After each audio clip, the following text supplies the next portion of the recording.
네, 오늘 함께할 하나님 말씀 보도록 하겠습니다. 우리 선택과 관련된 5번째 말씀인데요. 기도로 하나님과 마음을 나눈 자라고 하는 제목으로 우리 사무엘상 2장 우리 1절로 20절까지에 있는 말씀을 같이 한번 살펴보겠습니다. 오늘은 이 구약의 인물들 가운데 한나라고 하는 인물을 좀 살펴보려고 하고 있는데요. 이 한나라고 하는 인물이 살았던 시대가 언제일까라고 말하면 이 사사 시대의 끝자락이라고 할 수 있습니다. 결론부터 말하면은요, 이스라엘에서 가장 어두웠던 시대가 언제냐라고 물으면 바로 이 사사 시대의 끝이죠. 이 시기는요, 영적으로도 도덕적으로도 영토적으로도 완전히 망가져 버렸던 때입니다. 사무엘서 4장에 보면은요, 블레셋과 아벡에서 벌리는 전투의 장면이 있습니다. 학자들은 이 전투가 벌어진 이유가 당시에 눈이 뽑혀 있던 사사 삼손이 다곤 신전을 무너뜨리면서 입힌 피해에 대한 보복 전쟁이었다라고 설명을 합니다. 시대적으로 맞춰보면 삼손의 시대가 지금 이 한나의 시대랑 겹친다라는 것이죠. 자, 그런 전제를 받아들인다면요, 한나가 사무엘을 낳고 사무엘이 자라는 이 시기는 삼손이 사사였던 시대이고요. 이 시기가 사사기 17장부터 나오는 그 뒤에 있는 모든 이야기들을 살펴볼 때 이스라엘의 역사 가운데 가장 어두웠던 시대인 것입니다. 사사기 17장부터 18장에 보면은요, 미가라고 하는 사람이 등장을 합니다. 미가라고 하는 사람이 신상을 자기 집에 만들고 자기 집에 자기를 위하여 제사장을 세우는 이야기가 나오고요. 또 19장부터 21장까지 있는 내용을 보면 레위인의 첨 이야기가 나오고 또 이스라엘 온 민족들이 함께 내전을 일으켜가지고 베냐민 지파 하나를 이 세상에서 거의 지워버리는 민족 상징의 역사가 나오는 것도 보게 됩니다. 영적으로 얼마나 타락했는지 또 보여주는데요. 얼마나 타락했는지 그 제사장들과 하나님의 집을 섬기던 레위인들이 하고 있는 행동들을 보면 알 수 있습니다.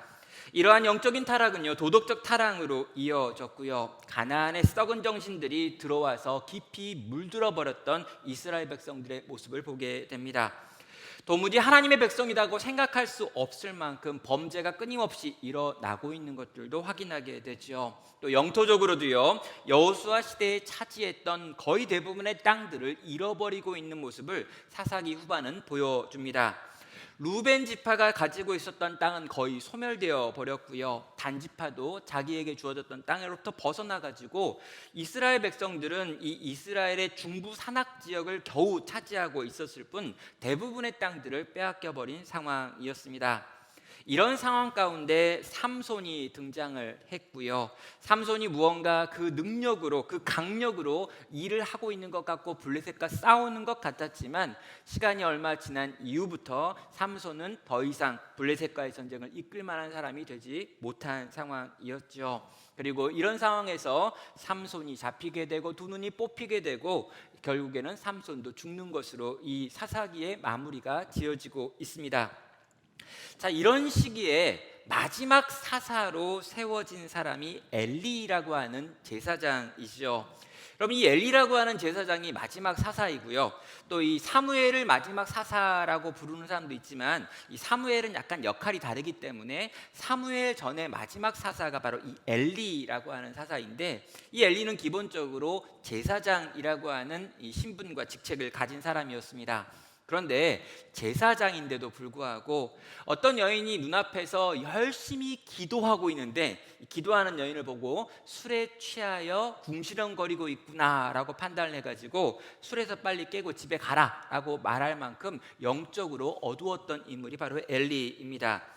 이것이 사사시대의 끝자락의 모습인 거죠. 영적으로도 도덕적으로도 그리고 영토와 국가를 바라봤을 때도 아무런 소망이 없었던 시대가 바로 이 때입니다.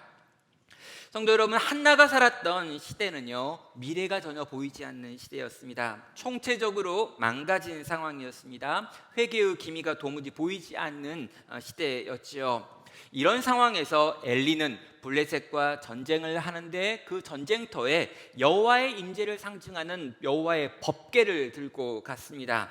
그리고 이 법궤를 빼앗겨 버리죠.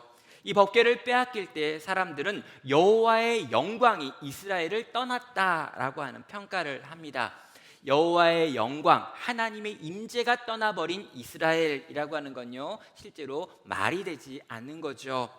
여호와의 영광 때문에, 그 임재 때문에 이스라엘 백성들이 가나안에 들어올 수 있었고 가나안과 싸울 수 있었습니다. 그런데 여호와의 영광, 하나님의 임재가 이스라엘을 떠나버렸다라고 하는 것은요, 이제 조금만 시간이 지나면 이스라엘은 완전히 그 땅에서 사라져버릴 것이다 라고 하는 것을 보여주는 것이죠.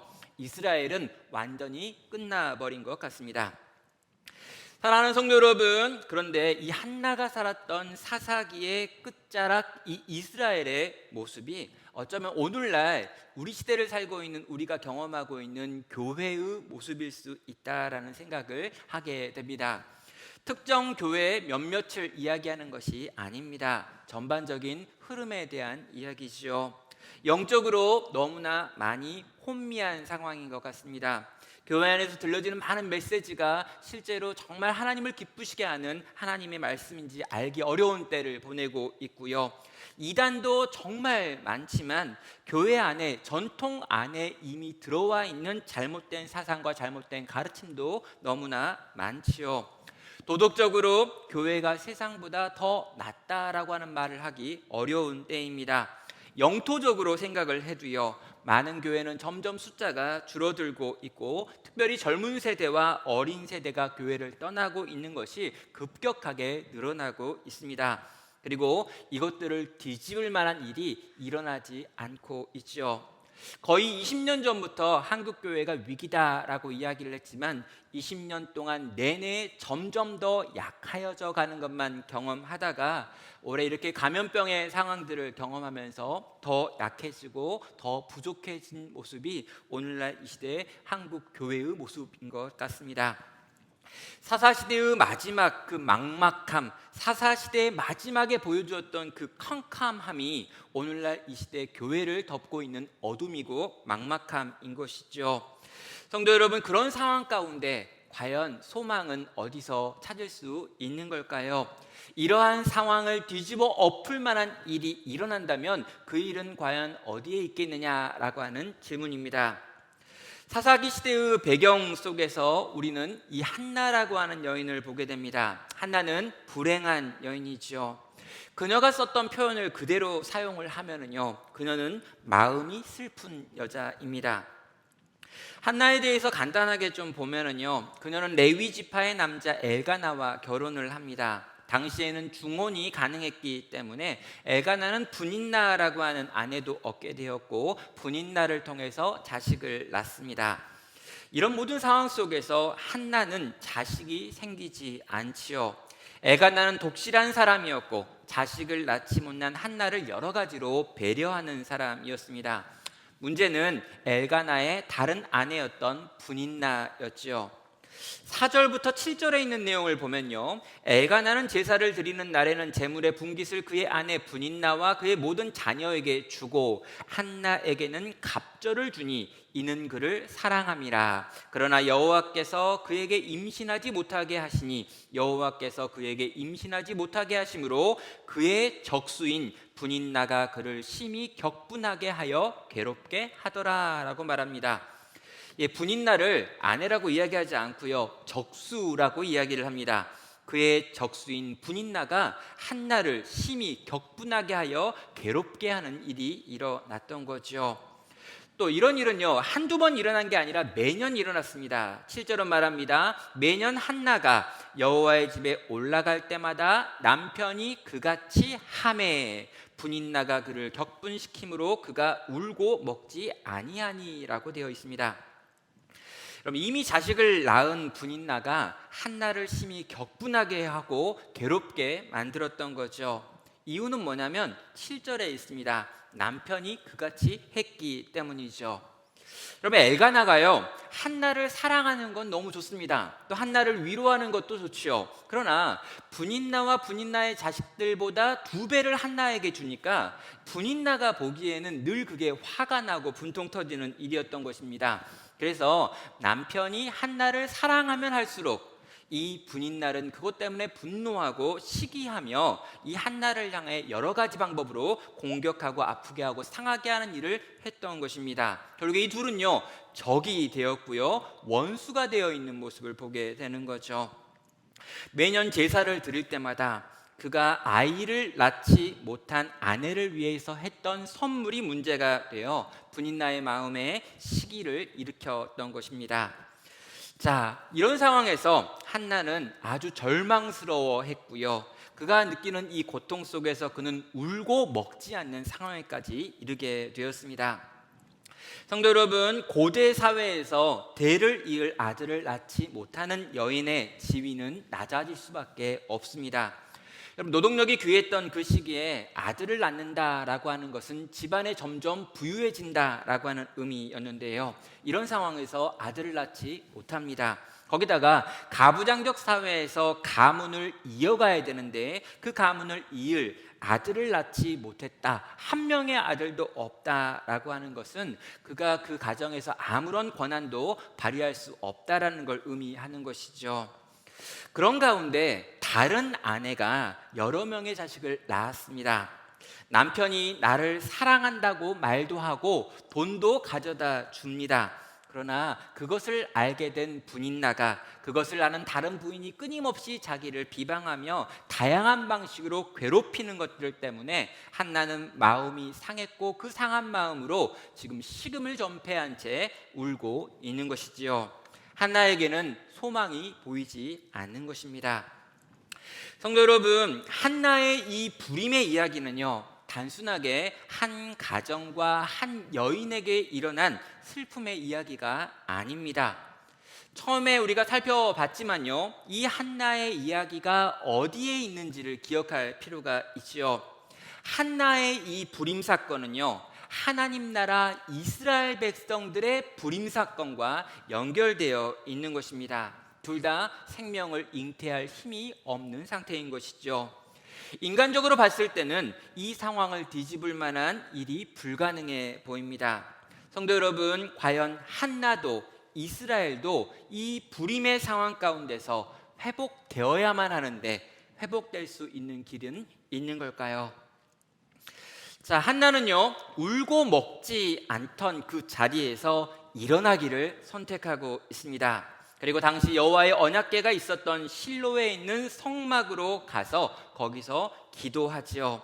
그녀가 하는 행동 세 가지를 본문을 통해서 보면은요, 9절부터 11절에 나와 있는 내용인데, 그들이 실로에서 먹고 마신 후에 한나가 일어나니 그때 제사장 엘리는 여호와의 전 문설주 곁 의자에 앉아 있었더라.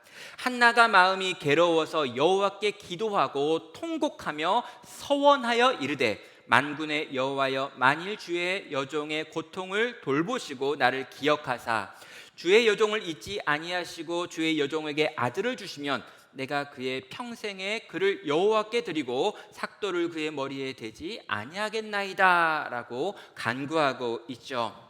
본문에 보면은요, 세 가지 이 한나가 하는 행동이 나와 있습니다. 하나는 일어났고요, 두 번째는 기도하며 통곡하고 있고요, 세 번째는 서원하고 있습니다. 첫째, 그녀가 울고 있고요, 먹지 않고 있던 자리에서 갑자기 일어나가지고 실로의 성막으로 나아가는 모습을 보여주고 있습니다. 그녀는 어디에 이 문제를 해결할 수 있는 방법이 있는지를 정확하게 알고 있었던 거죠. 이 문제를 해결할 수 있는 분을 찾아서 그는 지금 나아가고 있는 것입니다. 자신의 불임의 문제는 분인나 때문이 아닙니다. 자신의 불임의 문제는 남편 때문도 아닙니다. 그리고 심지어 자기의 불임의 문제는 자기 때문도 아니라는 거죠. 모든 일의 배후에서 지금도 일하고 계시는 여호와 하나님께서 지금 나의 태를 닫아놓은 상태이기 때문에 이 나의 태가 닫혀있는 상태를 여실 수 있는 유일한 분도 여호와시다라고 하는 생각이 갑자기 울고 있던 그녀의 마음 가운데 생긴 것입니다. 그리고 한나는 이 문제의 원인이 되는 여호와 하나님, 이 문제의 해결이 되시는 여호와 하나님께 나아가는 것으로 지금 선택하고 있는 것이죠. 사랑하는 성도 여러분, 문제의 자리에 앉아서 운다고 해서 문제가 해결되지 않습니다. 밥을 안 먹으면요, 안 먹은 만큼 손해입니다. 그럼 눈앞에 있는 사람을 붙들고 막 화를 낸다고 해서 문제가 해결되는 게 아닙니다. 또 사람 붙들고 하소연한다고 해서 그 사람이 내 마음을 공감하고 이해해 주는 것도 아니죠. 문제가 생겼다면 그 문제의 원인을 해결해야 합니다. 그 문제의 원인이 어디에 있습니까? 하나님께서 태를 닫으셨기 때문에, 하나님께서 태를 여지 않기 때문에 이 모든 문제가 발생한 것입니다. 화를 내도 그분 앞에 가서 화를 내야 하는 것이고, 울어도 그분 앞에서 울어야 하는 것입니다.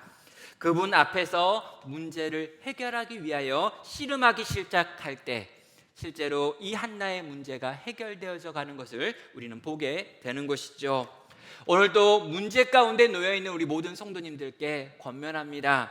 여러분이 있는 자리에서 우는 것이 아니라, 괜한 사람 붙들고 씨름하고 화내는 것이 아니라, 이 문제를 해결할 수 있는 유일한 능력이 되시는 여호와 하나님께 나아가시기를 주님의 이름으로 축원합니다. 두 번째로요, 그녀는 여호와께 기도하며 통곡하고 있습니다. 앞에서 그녀는 그냥 울었습니다. 그냥 격노했습니다. 그냥 굶었습니다. 그런데 지금 그녀는요, 여호와께 기도하고 여호와를 붙들고 통곡하고 있는 것이죠. 하나님께서의 자기의 마음을 토로하고 하나님께 자기의 간구를 올려드리는 모습이 그녀가 기도하고 통곡하고 있는 모습입니다. 성도 여러분, 기도가 문제를 해결할 수 있는 걸까요? 우리가 기도한다고 해서 하나님이 그 모든 기도를 들으시는 걸까요? 우리는 늘 기도에 대한 의심이 많습니다. 여러분, 하나님께서 내가 기도한 그 모든 것들에 대하여, 내가 기도하는 그 간구했던 모든 것들을 다 주시는 분이냐라고 말한다면 저는 그건 아니다라고 말씀드릴 수 있습니다. 내가 원하는 것, 바라는 걸 다 하나님께서 주셨다면 아마 지구가 아주 오래전에 다 없어졌을 거다라고 하는 생각이 들어요. 우리는 이기적이기 때문에, 우리는 다 알지 못하기 때문에 내가 바라고 원한다고 해서 다 옳은 건 아니기 때문입니다. 그런데요, 하나님께서 우리가 하나님께 나아가 하는 모든 기도를 듣고 계시느냐라고 물으신다면 저는요, 하나님이 우리의 기도를 다 듣습니다라고 말씀드릴 수 있습니다. 하나님께서 우리가 하는 모든 기도를 듣고 계십니다. 하나님은 다 듣고 계시고 다 보고 계시고, 우리가 그 기도할 때 우리가 어떤 마음이며 어떤 생각인지를 다 알고 계신다는 것이죠. 왜 그렇습니까? 하나님은 사랑하는 당신의 자녀들의 기도를 들으시겠다라고 약속하고 계시기 때문입니다. 그의 아들의 이름으로 나아오는 자들은, 그 아들의 피로 만들어진 그 길을 뚫고 하나님께 나아가는 자들은, 때를 따라 얻는 하나님의 은혜를 구하며 그분께 나아가 엎드리는 모든 자들은 하나님께서 들으시고 응하시겠다라고 약속하셨기 때문에 하나님은 우리 성도의 기도를 지금도 듣고 계십니다. 그래서 우리는요, 우리가 기도할 때 하나님이 들으시고 하나님께서 들으셨기 때문에 그 기도에 대하여 반응하실 것이다 라고 하는 것을 확신할 수 있는 것이죠. 하나님은 선하십니다. 그분은 우리를 사랑하십니다. 그분에겐 놀라운 능력이 있으십니다. 그분이 우리의 마음의 소리를 듣고 이제 반응하실 것입니다. 내가 원하는 방식은 아닐 수 있지만 하나님 당신께서 우리를 위하여 준비하신 최고의 방법으로 우리를 인도하실 것에 대해서는 확신하셔도 된다는 것입니다. 성도 여러분, 기도의 자리에 나아가 우리 하나님께 구함으로 하나님이 우리에게 어찌 행하실지를 기대할 수 있는 우리 모든 성도 되시기를 바랍니다. 세 번째로요, 그녀는 여호와께 나아가 서원을 하고 있습니다. 이 서원의 내용을 보면은요, 아들을 주시면 내가 그의 평생의 그를 여호와 앞에 드리고 삭도를 그의 머리에 대지 아니하겠나이다 라고 말하고 있습니다. 하나님께서 한나에게 아들을 주시면 그 아들을 나실인으로 삼겠다, 평생을 하나님의 일을 하는 자로 키우겠다라고 하는 약속을 하고 있는 것이죠. 한나는 적극적으로 하나님께 나아가고 있습니다. 밥을 먹지 않고 울고 떼를 쓰는 모습이 아니라 하나님 당신께서 주시면 나는 주신 그 아들을 이렇게 하겠습니다 라고 말하며 적극적으로 하나님께 나아가 구하고 그 구한 것에 대하여 확신하면서 약속하고 있는 것이죠. 이전에 소극적이었던, 분노하고 있고 격분하고 있고 고통스러워하고 밥을 안 먹고 있던 한나가 지금 변화되어서 하나님이 주실 것을 믿고 그 믿음으로 반응하고 있는 적극성을 보여주는 것입니다. 여러분, 우리는요 이 서원에 대해서 좀 고민해 볼 필요가 있습니다. 잘못된 서원이 한국 교회에 또 많이 있고요, 또 잘못된 서원을 경험하신 분들도 종종 있기 때문이죠. 제가 중학교 때 저희 교회 집사님과 권사님들 따라가지고 저희 동네와 조금 떨어져 있는 동네에 있는 기도원에 가가지고 이제 집회에 참석한 적이 있습니다. 이 부흥회 강사분께서 앞에서 이렇게 막 이렇게 우리를 뜨겁게 만드시는데 무슨 말인지 기억은 안 나는데 제 마음도 굉장히 뜨거워졌던 기억이 있습니다. 그런데 막 저희를 이렇게 뜨겁게 만들고 막 북소리가 막 나고 굉장히 흥분된 상태에서 갑자기 이 기도원 앞에 천막을 세워야 되는데 천막 살 돈을 헌금할 사람들은 손을 들어라 라고 하는 이야기를 하셨습니다. 그 당시에 천막 한 동을 세우는데 50만 원인데 이 50만 원 헌금할 사람 손 들라고 하는 거였죠. 저는 그때 마음이 너무 뜨거웠기 때문에 뜨거운 마음에 손을 번쩍 드는데 제가 손을 드는 것과 동시에 제 옆에 있는 집사님이 더 번개처럼 제 손을 확 잡고 확 내리더라고요. 그래가지고 손을 못 들었습니다.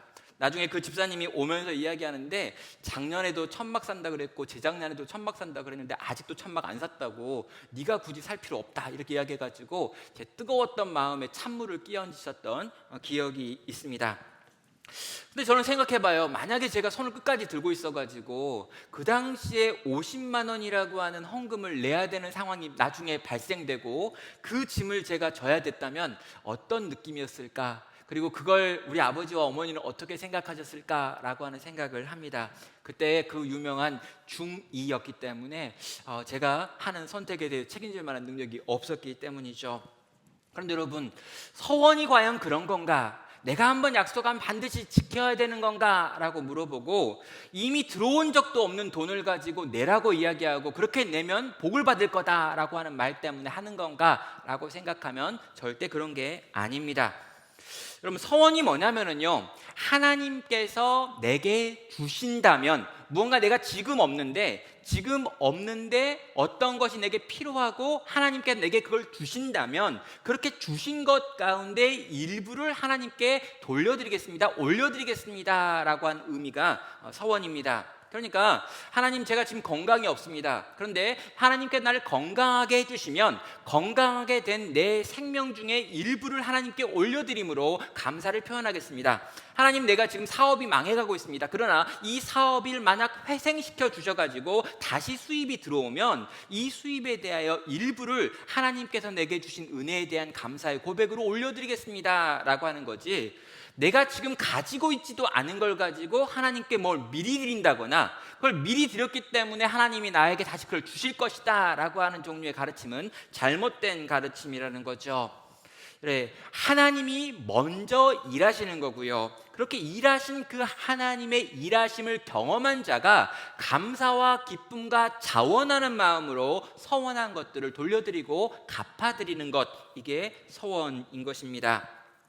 그런데요, 오늘 이 한나가 하는 서원이 그러면 바른 서원이냐라고 말하면 바른 서원은 맞습니다. 그런데 이 한나가 하나님께 돌려드리겠다라고 하는 이 내용을 보면요, 일반적인 서원과는 다르지요. 뭐냐면 한나가 하나님께 아들을 달라 그랬습니다. 그러면 하나님이 만약 내게 아들을 주시면 이 아들을 잘 키워가지고 나시린 서약을 하게 만들어서 몇 년 동안 하나님을 잘 섬기게 하고 그 후로는 나를 섬기게 하겠습니다 라고 하는 게 일반적인 서원입니다. 그러니까 하나님이 나에게 100을 주셨다면 이 100 중에 일부를 올려드리는 거지, 100을 주셨는데 100을 다 돌려드리면 그에게 남아있는 게 아무것도 없다는 거죠. 그런데 한나의 이 서원을 보면 한나의 서원은 자기가 받은 것 전부를 하나님께 올려드리겠다라고 서원하고 있습니다. 하나님, 내게 아들을 주시면 내가 그 아들을 통째로 하나님께 그대로 올려드리겠습니다. 평생을 나실인으로 삼을 것이며 평생 그 머리에 삭도를 내지 않겠습니다 라고 말하며, 하나님이 내게 아들을 주시기만 하면 그 아들을 잘 키워서 완벽하게 하나님께 다 올려드리겠습니다 라고 하는 기도를 하고 있는 것입니다. 내 아들의 평생, 내 아들의 머리에 삭도를 대지 않겠다라고 말하는 이 한나의 서원은 이례적인 서원인 것이죠. 자, 아들에게 아무것도 얻지 않고 아들을 다 하나님께 올려드리겠다라고 하는 서원이 과연 어떻게 해서 나온 것인지 우리는 궁금해해야 합니다. 그럼 12절부터 14절 있는 내용을 보면요, 그가 여호와 앞에 오래 기도하는 동안 엘리가 그의 입을 주목한즉 한나가 속으로 말하며 입술만 움직이고 음성은 들리지 아니하므로 엘리는 그가 취한 줄로 생각한지라. 엘리가 그에게 이르되 내가 언제까지 취하여 있겠느냐, 포도주를 끊으라 하니 라고 말합니다. 한나는요, 여호와 하나님 앞에 오래 머물러 기도했습니다.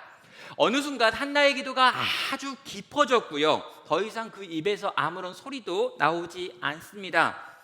정말 아무런 소리도 나지 않지만 입만 움직이고 있는데요, 그걸 본 엘리 제사장의 반응이 충격적이죠. 기도하고 있는 한나를 보면서 술에 취해가지고 지금 술주정하고 있다라고 생각을 할 정도로 이상하게 보였던 겁니다. 아마도요, 엘리 제사장은 제사장이긴 하지만 이렇게 오래 기도한 적이 한 번도 없었던 사람인 거죠. 내가 한 번도 경험한 적 없는 기도의 세계다 보니까 그런 세계에서 기도하고 있는 한나를 보면서 지금 술에 취해가지고 술주정하고 있구나라고 하는 판단을 한 것입니다. 이스라엘이 얼마나 비참한 상태였는지 보게 되는 거죠. 그런데 한나의 상태가 과연 어떤 상태였던 걸까요? 깊은 기도 가운데 들어간 것입니다. 더 이상 언어가 필요 없는 기도의 상태 가운데 들어가진 거고요. 나중에 보면은 이 15절에 이런 표현이 있는데, 여호와 앞에 내 심정을 통한 것뿐이오니 라고 하는 표현이 들어 있습니다. 나는 마음이 슬픈 여자이기 때문에 이 마음이 슬픈데 이 슬픈 마음 때문에 하나님께 나아가서 하나님께 내 심정을 쏟아놓은 것뿐입니다 라고 지금 밝히고 있는 거지요.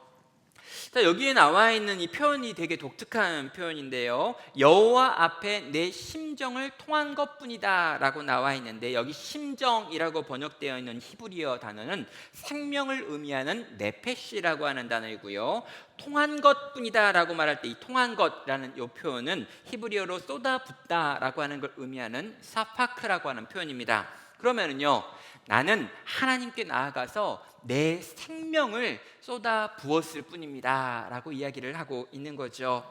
나의 모든 걸 다 쏟아부어 기도하고 있는 모습입니다.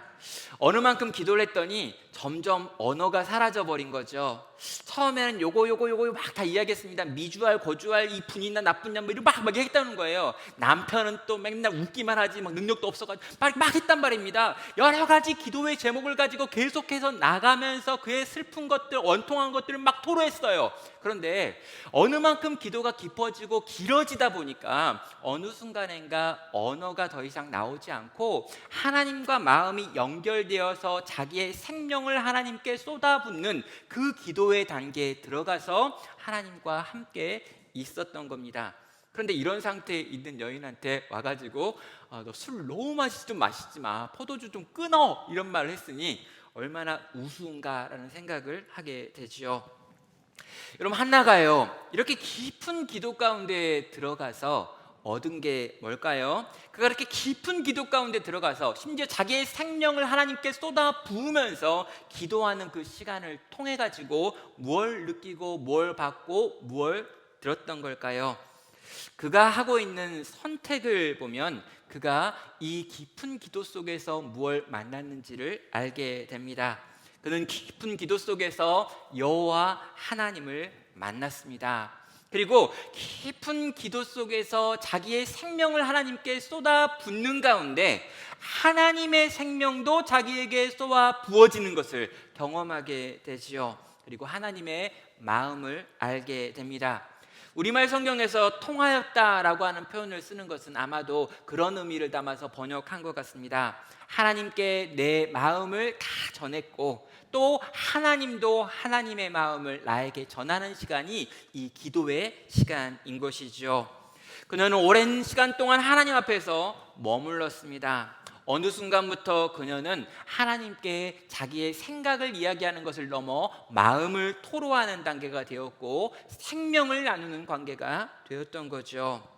그리고 이 기도하는 시간을 통해서 이제 하나님께서도 이 한나에게 무언가를 말씀하시고 들려주셨습니다. 한나가 하나님 앞에 있을 때 하나님께서도 한나에게 마음을 표현하는 거죠. 뭐라고 표현했을까요? 내가 느끼고 있는 그 불임의 고통과 똑같은 고통을 나도 지금 느끼고 있다라고 말씀하신 겁니다. 이스라엘이, 내 사랑하는 내 백성들이 생명을 낳고 있지 못하구나라고 하는 걸 말씀하시는 거죠. 사사이며 제사장이 기도하는 건지 술 취하는 건지 구별을 못하고 있구나라고 우리 하나님이 지금 말씀하시는 겁니다. 여러분, 완전한 능력, 그 엄청난 힘이라고 하는 능력을 삼손에게 부어줬는데 이 성령의 능력, 이 놀라운 능력을 가진 삼손이 주색잡기 하고 있는 모습을 지금 나는 보고 있구나라고 이야기를 하시는 겁니다.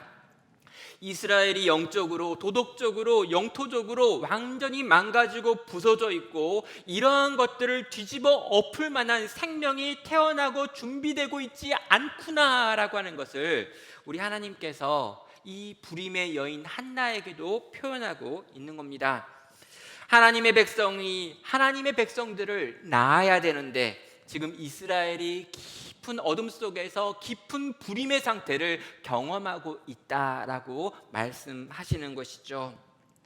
성도 여러분, 한나는요 기도를 시작할 때 내 아들 하나 있으면 좋겠다라고 하는 생각으로 기도를 시작했습니다. 그리고 이 아들 하나만 있으면 모든 문제가 해결될 거야 라고 생각을 했던 거죠. 그러면 엘가나와 더 잘 지내고 분인나가 날 무시하지도 않을 거야 라고 생각을 합니다. 그래서 용기를 내가지고요 하나님께 나아갔고요, 정말 힘을 내가지고 자기의 생명을 쏟아부으면서 하나님께 간구할 수 있었습니다. 그런데 그 기도 가운데 하나님을 만났죠. 처음에는 내가 울고 하나님께 떼를 썼습니다. 그런데 기도하는 중에 하나님도 울고 계신다라고 하는 걸 알게 되었습니다. 이스라엘의 불임, 하나님 나라의 불임으로 인하여 고통하시는 하나님의 마음을 느낀 것이죠.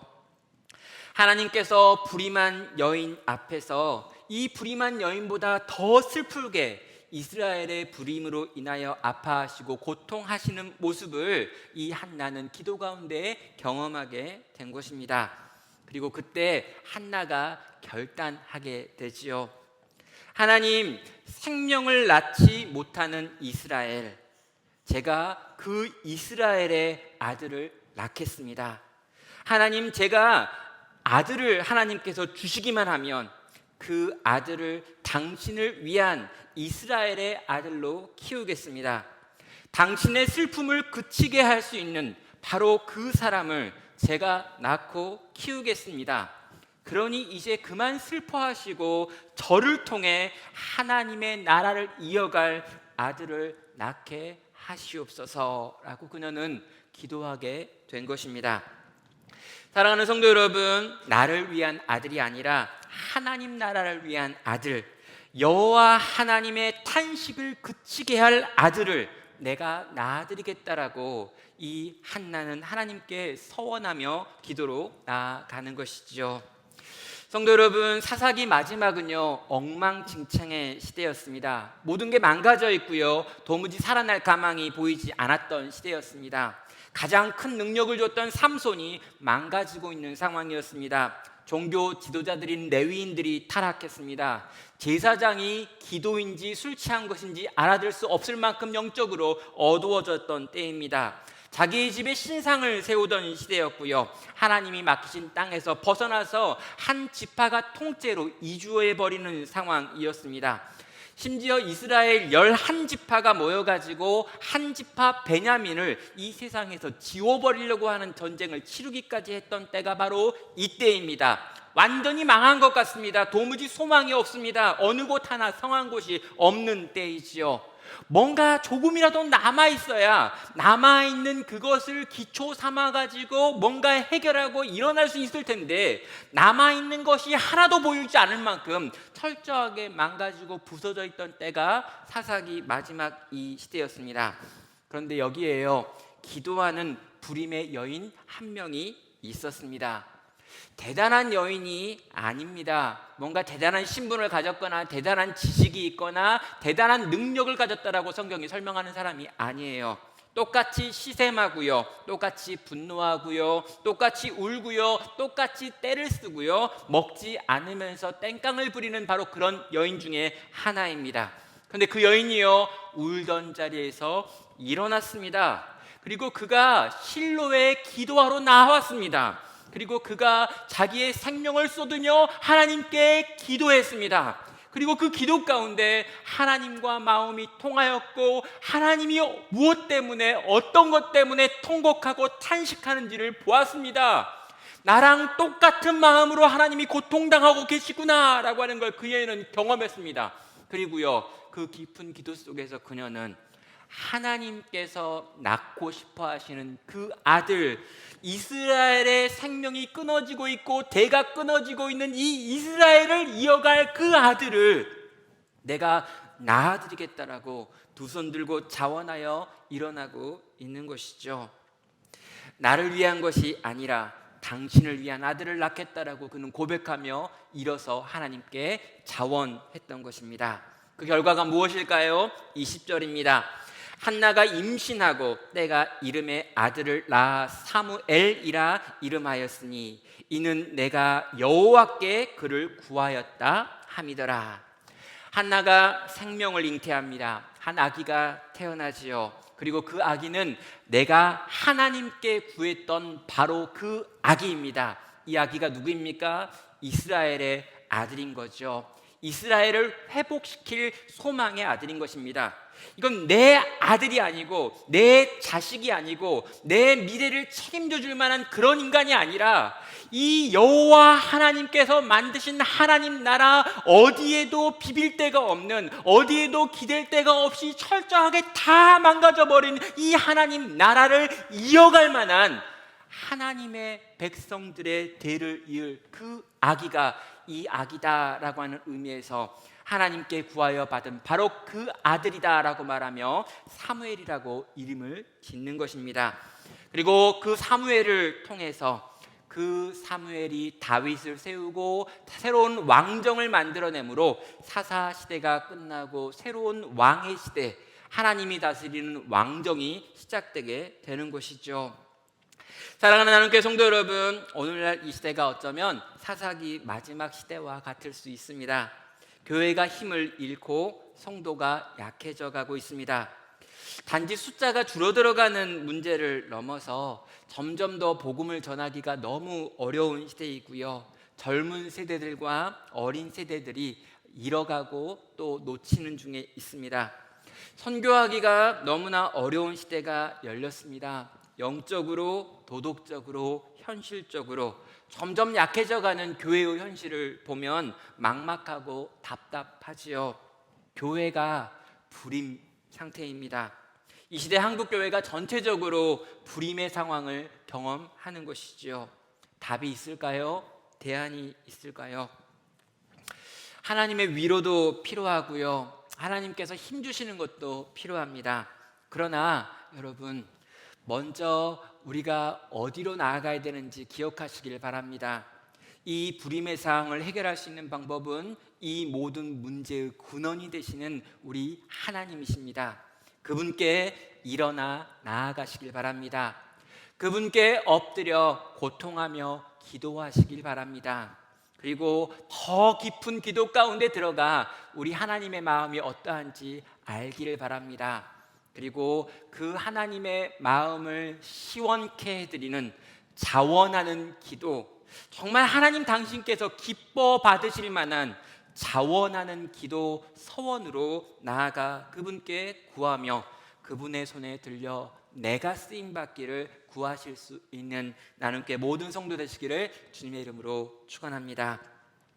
우리 이 자리에 계신 우리 모든 성도님들이요, 정말 이 불임한 여인 한나가 하나님께 나아가는 것처럼 그렇게 나아가 하나님의 은혜를 구하고 하나님의 기적을 경험하고 하나님의 기적의 통로가 되어지는 역사가 일어나기를 간절히 축원합니다. 이 시간 우리 함께 같이 찬양으로 나아가도록 하겠습니다.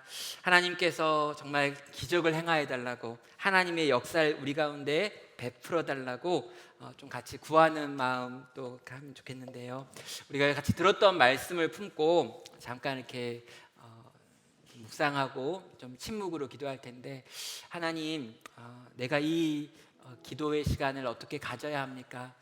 하나님, 이 불임한 것 같은 이 상황, 자식을 낳지 못하고 있는 것 같은 내 상황, 또 우리 가족의 상황, 그러나 정말 이 땅의 교회들의 상황을 보면서 어떤 마음을 품어야 합니까?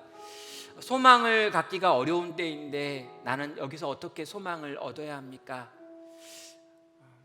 이 모든 우리의 고민과 근심하는 것들을 가지고 정말 은혜의 보좌를 향해서 나아가기를 이 시간 선택하겠습니다. 그리고 거기서 기도하기를 결단하겠습니다. 하나님의 마음과 내 마음이 하나가 되는 것을 소망합시다. 그 마음을 알고 그 마음에 반응해서 내가 정말 하나님께 결단하며 나아가겠다고, 나의 것들을 내어놓겠다고, 내가 할 수 있는 가장 아름다운 기도로 하나님 앞에 서겠다고 지금 다짐하며 나아갈 수 있는 시간 되기를 원하는데요, 지금 들은 말씀을 가지고 잠깐 동안 묵상하겠습니다. 아버지, 아버지,